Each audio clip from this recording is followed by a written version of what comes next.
بسم الله الرحمن الرحيم إن الحمد لله نحمده ونستعينه ونستهديه ونعوذ بالله من شرور أنفسنا ومن سيئات أعمالنا من يهده الله فلا مضل له ومن يضلل فلا هادي له وأشهد أن لا إله إلا الله وحده لا شريك له وأشهد أن محمدا عبده ورسوله صلى الله عليه وعلى آله ومن اهتدى بهديه وأحيا سنته إلى يوم الدين.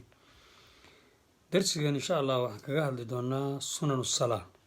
Salaada waxyaalo fara badan bay salaadu leedahay.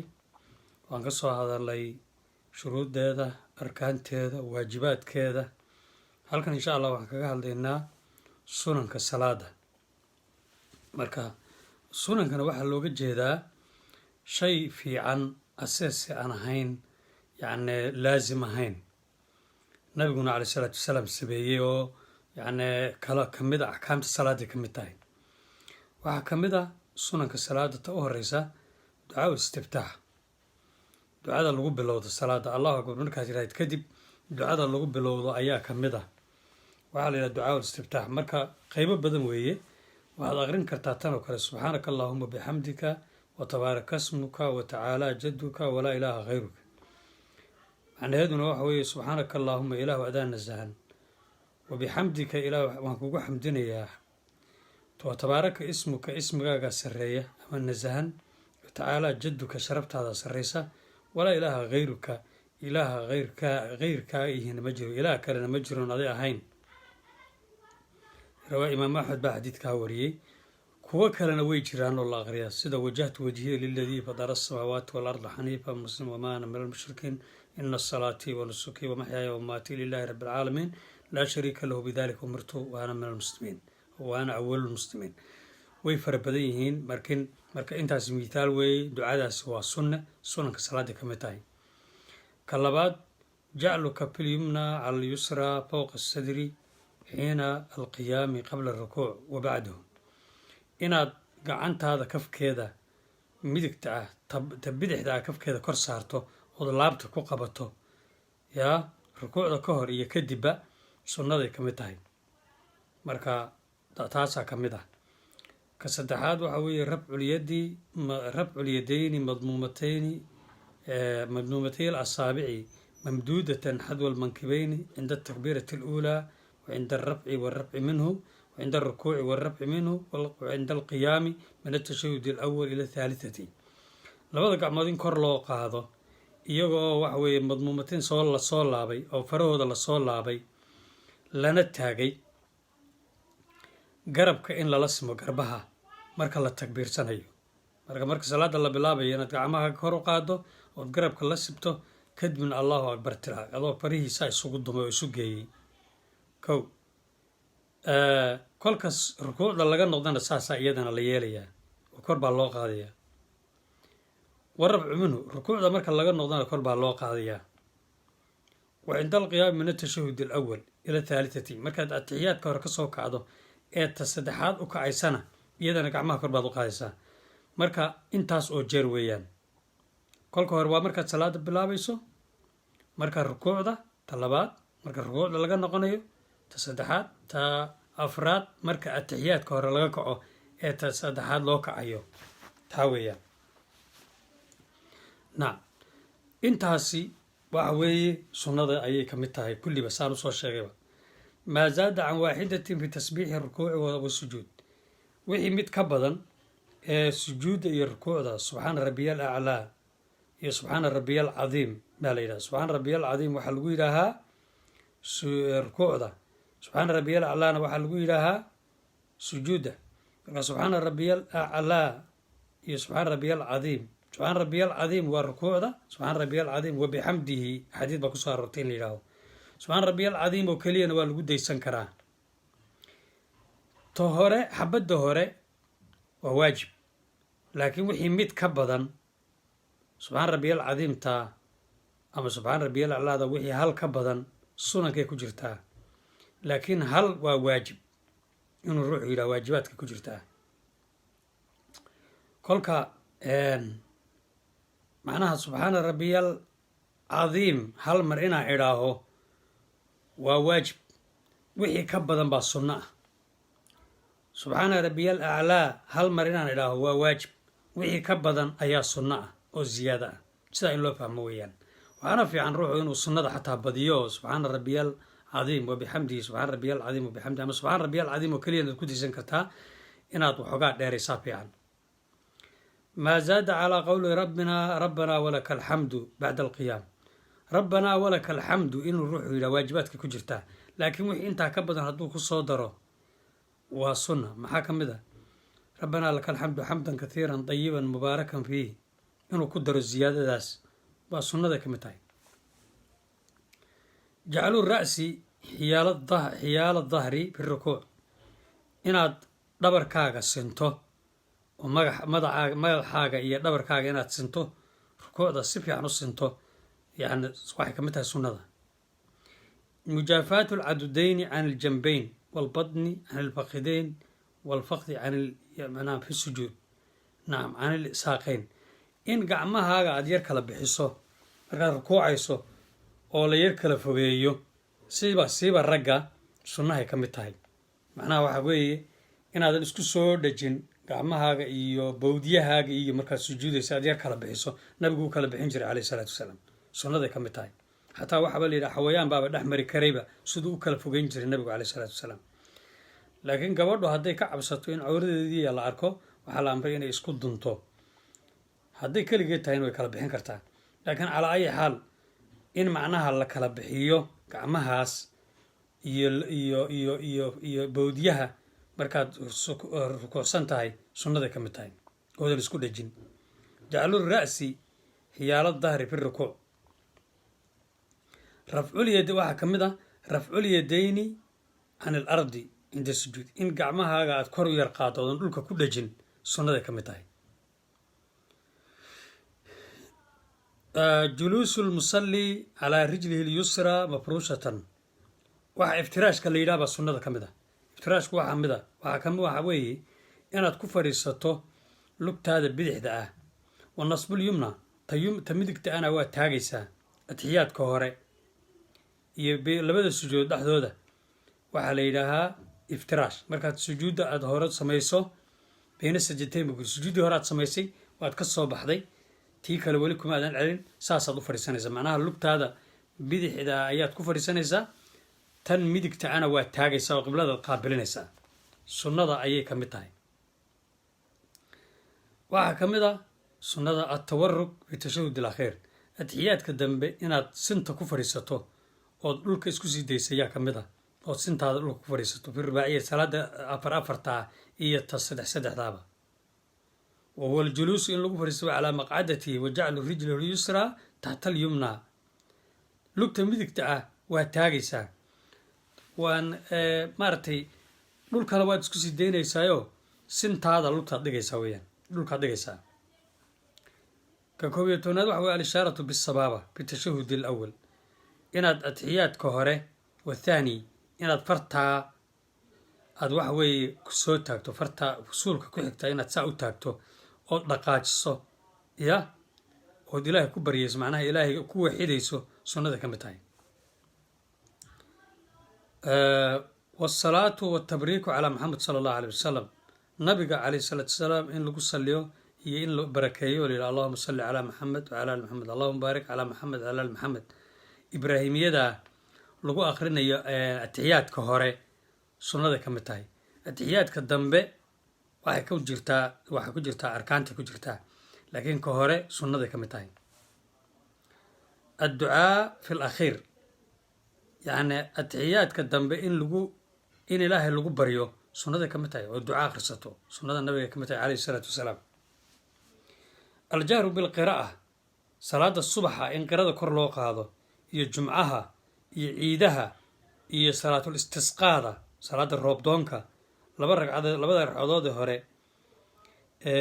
waxay ka mid tahay wa min salaati almaqriba iyo cishaa'iga. macnaha salaada jahriyada la yidhaah ee qur-aanka kor loo qaado, in kor loo aqriyo oon hoos loo aqridin, waa salaada habeenkii inta badan la aqrisa, waa cishaa'iga labada hore, maqribka labada hore, subaxa labadiisa, ciidaha, salaada la yidhaha roobdoonta intaa qirada in loo qaado kor sunnaday ka mid tahay. haddaad hoos u akhrisato way asaxaysa salaadu ya, laakiin waxa weeye inaad kor u qaado ayaa fiican, inaad kor u qaado yaa fiican. ayib, waxaa sunnada salaada ka mid ah al-israaru bilqiraa'a fi duhri waalcasri wa fi thalithati min almaqribi, in salaadaha siriyada la yidhaah qirada hoos loo dhigo sunnada ay salaadii ka mid tahay, sida matalaneed labada ragcadood ee ragcadda maqribka dambe, cishaa'iga labadiisa dambe, iyo duhurka iyo casarka, iyo in hoos loo dhigo qirada, in hoos loo dhigo in kor loo aqrin, kuwaas waxa weeye sunnaday ka mid tahay. qiraa'atu maa zaada can alfaatixati min alqur'aani, faatixada wixii ka badan qur-aanka aad akhrido eed ku darto. hadda faatixadu waxaynu nihi arkaanta salaada ku jirtaa, wixii ka badan ee qur-aan aad akhrinayso ee salaada ku akhrinayso sunnaday ka mid tahay. maa zaada calaa qowli nusalli rabbanaa walaka alxamdu bacda arafci min alrukuuc, rukuucda kadib rabbanaa laka alxamdu kolkaad tiraahid inta ka dambaysa sunnaday ka mid tahay. inta rabbanaa laka alxamdudaasi waxay ka mid tahay waajibaadka salaada. hadduu ruuxu marka ku daro wax badan oo kale way bannaan tahay, laakiin waa sunne. bacda arafci min alrukuuc buu ku yidhi, marka waxaad odhanaysaa rabbanaa laka alxamdu xamdan katiiran dayiban mubaarakan fiihi, halkaas baa laga aqrinaya, wax badan weeyaan. marka waa taasi sunnaday ka mid tahay. waxaa sunnada ka mid ah wadcul yadayn, labada gacmood inaad ku jeesiso cala rugbatayn muftarishatayn alasaabic cinda rukuuci, markaad rukuucayso labadaada kaf inaad ku dejiso labada low korkooda, sunnada salaaday ka mid tahay. oo macnaha waxa weye aad si fiican ugu qabato, sunnadii nabiga ka mid tahay calayhi salaatu wassalaam. intaas waxay ahayd sunanka, waa 18. halkan waxaynu ka hadlaynaa makruuhaatu salaa, waxyaalaha salaada karaahiyada ah oon fiicnayn. karaahiyadana waxaan uga jeednaa waxaan salaada burinhaynin, laakiin haddana aan la rabin oo aan wanaagsanayn yay ka mid tahay, oo ruux inuu iska ilaaliyo wey. waxaa ka mid a ka ugu horreeya al-iltifaatu bira'si, inaad adoo salaadii ku jira meelaha fiirfiiriso ood indhahaaga kolba xaggaa iyo xaggaa iska fiiriso, karaahiyo weeyaan. rafcul basari ila asamaa, samada inaad fiiriso kor u fiiriso waxay ka mid tahay karaahiyada salaada. keliyaha inaad qabsato attakhasuru oo wadcul yadi cala alkhaasirati, inaad keliyaha qabsato adoo salaada ku jira karaahiyo weeyaan.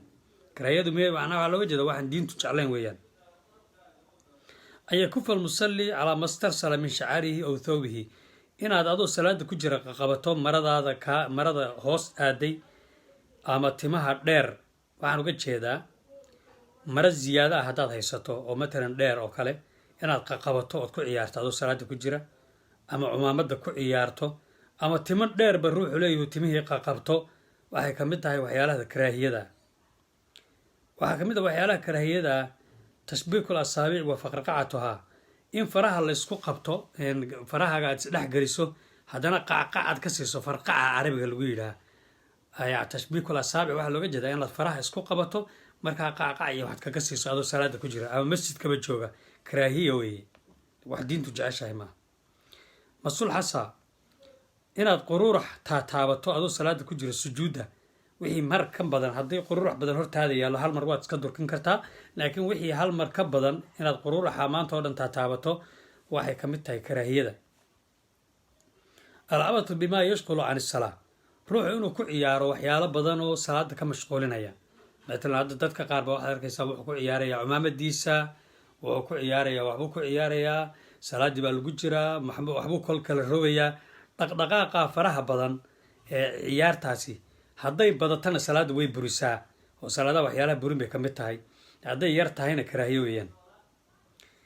alqira'a fi sujuud, inaad qur-aan ku aqrido kolkaad sujuudsan tahay karaahiyo weeyaan. ama rukuucda, adoo rukuucda ku jira ama sujuudda ku jira inaad akhrisato qur-aan lama ogola, karaahiyo weeyaan. marka ducada ayaa sujuudda lagu badiyaa, tasbiixda rukuucda lagu badiyaa, laakiin qur-aan lama aqriyo. asalaatu fi xaali mudaafacati alakhbataan, ruuxu markuu kaadi hayso ama wax kalaba hayaan, qaa'idba hayo, maanaha uu masquul u baahan yahay, oo macnaha uu aada ugu baahan yahay inuu salaad tukado, culimmadu waa karaahiyay dhaheen, oo ma fiicna inuu suuxu isagoo yani mashquulsan oo qalbigiisu yani waxa weeye waxaa ku mashquulsan yahay ma fiicna. waa inaad soo nadiifiso, tagto, soo weysaysato, kadibna tuko adoo caadiya. laakiin ha degdegin oo adoo dhibaataysan salaad ha gelin weeyaan, oo masquul u baahan.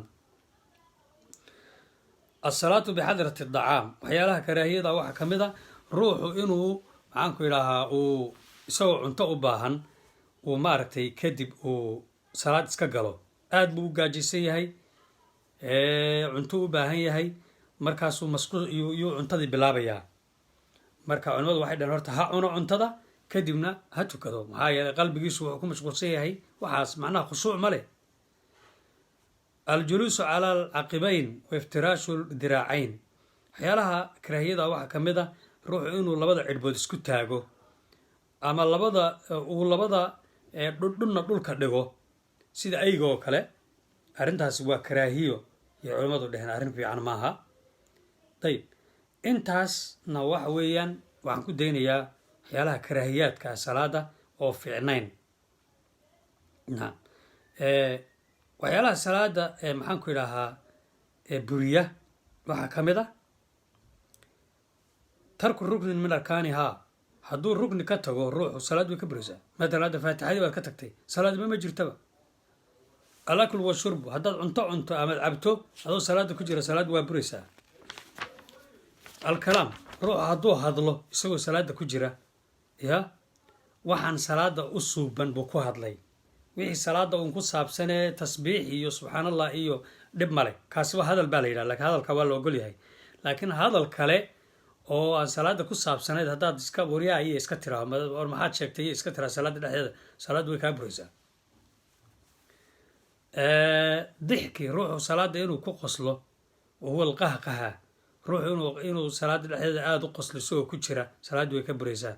la tabasumi, laakiin hadduu muusowdo yar muusoodo salaaddu ma burayso. muusood yarku salaaddu ma buriyo, laakiin qosolka weyn baa burinaya. inuu ruuxu boodo isagoo salaada ku jira, wathba uu boodo, salaaddu waa buraysaa. halkanaad ka booday meel halkaas kale aad u booday adoo salaada ku jira, salaaddu way kaa burtay. ya inuu ruuxu sameeyo ziyaada ka badan, mithlu salaadii matalan hadda kasoo qaad salaad baa 4 la tukanayay, kolkaasaad waxaad ka dhigtay 8, way burtay salaadaas. sababkuna waxa u burtay sahwigaaga ayaa badnaa. sahwiga yar waa la ogol yahay, laakiin sahwigu hadduu badan yahay dee waxaa tahay ruux ma garanaysaa aan cibaado lahayn oo balaayo ku mashquulsan baa tahay. dadka qaar isagoo salaada markii la bilaabo iska safraayo meelo kale uu ku jiraaba. marka intaasi waxa weeyaan, intaasina waxaan ku daynaya waxyaalaha salaada buriya. dee waxyaalo badan oo kalea salaada buriya.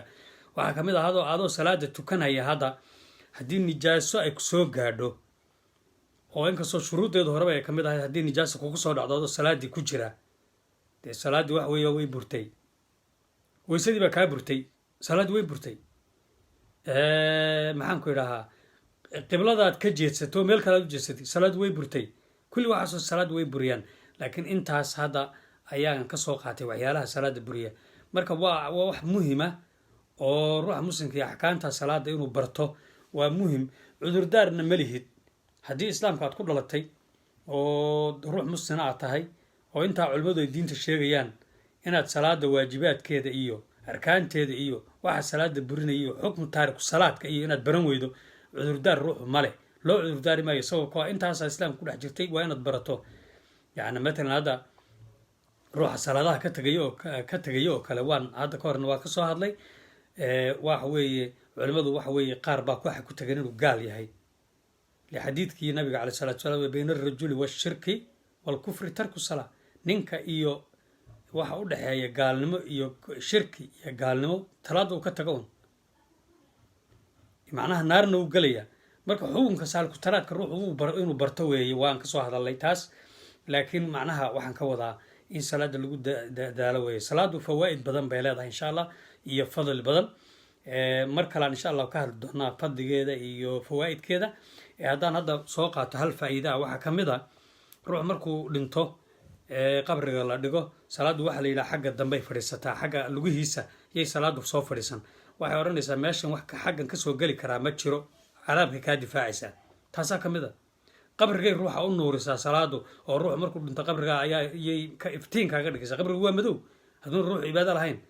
marka fawaa'id badan bay leedahay. حتى فوائد كلا كجرة صلاة أو ضدك أي قرن بهين oo waxa la yiraahdaa waa tamarrun xataa markaad adigu weysaysato nashiid baad noqonaysaa markaad dhaqdhaqaaqdo jidhkaaga wax weeye waxaad samaynaysaa exercise baad samaynaysaa fawaa'id kale oo xataa jasadiya ayay salaadu leedahay marka ruuxa muslimka waxa loo baahan yahay inuu ma aragtay uu dadaalo uu salaada ku dadaalo ilaahay waxaan ka baryayaa inuu ilaahay khayrka ina garansiiyo wallahu aclam sallallahu ala sayyidina maxamed wa ala alihi wa sahbihi wasallam